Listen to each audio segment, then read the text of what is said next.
Bonjour à toutes et à tous, c'est ravi de vous retrouver sur France Monde 21. C'est toujours un grand plaisir, avec évidemment aujourd'hui 3 grandes questions.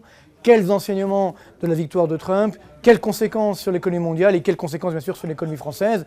Eh bien, l'enseignement, malheureusement, on peut le tirer, nous notamment en France, c'est que nous sommes aujourd'hui face à un refus du déni de réalité. Les dirigeants politiques, ce qu'on appelle l'establishment et malheureusement certains médias, n'arrêtent pas ce déni de réalité, refusent de voir la réalité en face et donc évidemment le peuple se révolte entre guillemets et choisit finalement le changement. Donc c'est vrai que pour faire écho à mon dernier livre, l'élection de Trump aux États-Unis, c'est la fin d'un monde.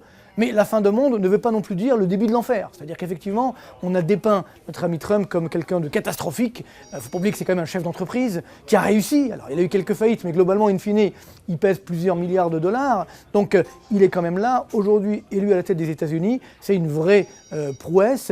Mais néanmoins, ça doit nous faire réfléchir sur l'avenir. Alors, on l'a vu sur les marchés, lors de son élection, les marchés ont baissé de 5% si on prend le CAC 40. Et puis ensuite, avec son discours de victoire, très apaisant, très rassembleur, eh bien, on a eu finalement un redémarrage de la bourse et ça devient même un peu fou parce que la bourse flambe alors que finalement on aurait escompté l'inverse. Donc ceci veut dire qu'il y avait Trump, je dirais candidat, qui faisait peut-être un peu peur, et Trump président qui va évidemment édulcorer son discours. Parce que en termes de conséquences, deuxième question sur la croissance mondiale, il est clair que si jamais il élève massivement les droits de douane, il fait du protectionnisme, etc.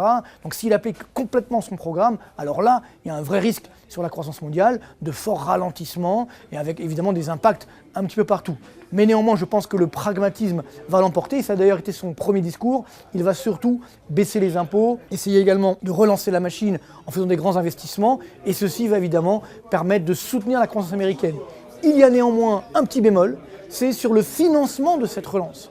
Comment va-t-il financer cette relance, avec évidemment derrière des dangers, parce que s'il y a déjà aujourd'hui 4% de déficit public aux États-Unis par rapport au PIB, plus de 100% de dette, si on augmente encore, il y a un risque que les taux des obligations d'État augmentent, ce qui cassera évidemment la croissance. Et c'est là où on arrive évidemment à l'Europe, puisque le risque de l'élection de Trump aux États-Unis, c'est la double peine pour l'Europe. C'est que, on va avoir un dollar qui va certainement baisser, donc l'euro va remonter, ce qui va un petit peu casser la croissance.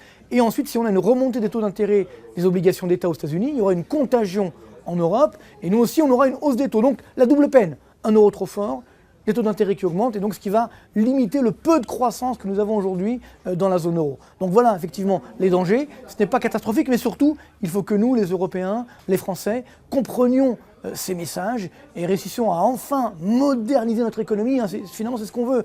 On veut aujourd'hui que nos économies fassent de la croissance, qu'elles soient modernes, qu'elles soient adaptées. Et c'est vrai que quand on écoute les discours des candidats, dans mon dernier livre, je note d'ailleurs les problèmes des candidats, ça fait un petit peu peur. Donc il faut se réveiller. Le Brexit, Trump, tout ça doit être des arguments pour nous réveiller et enfin moderniser vraiment l'économie française. C'est tout le mal qu'on peut nous souhaiter. Merci beaucoup et à très bientôt.